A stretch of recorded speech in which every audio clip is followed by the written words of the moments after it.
जलजीवन mission योजना ही केंद्र सरकारची अत्यंत महत्त्वाकांक्षी योजना असून या योजनेचा ग्रामीण भागात प्रत्येक घरात नळाद्वारे वैयक्तिक नळ जोडणी करण्यासाठी योजना अंमलात आणली।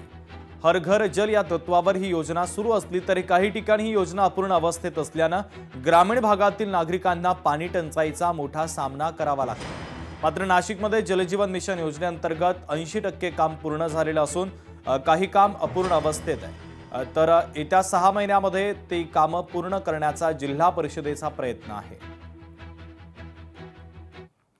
मिशन योजनेअंतर्गत किती स्थानी आहे आणि काय संपूर्ण जलजीवन जर स्कीमची संख्या असेल तर ती नाशिकमध्ये खूप मोठ्या प्रमाणात आहे। तर राज्यात आपण पहिल्या 5 मध्ये नक्कीच आहे।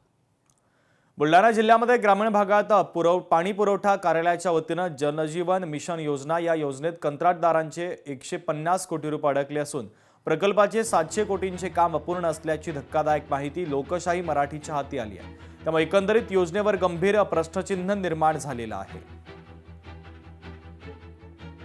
276 गावामध्ये आपण जुन्या योजना रेट्रोफिटिंग केल्या, म्हणजे जुनी जी योजना होती आपली ती होती 40 लिटर प्रति माणशी आणि 15 वर्ष डिझाईनचं इयर होतं।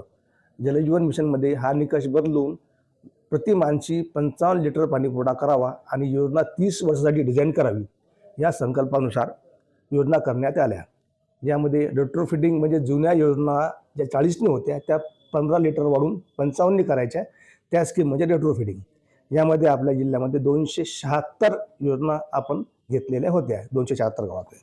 यापैकी 107 योजना आपल्या आज रोजी पूर्ण झालेल्या आहेत।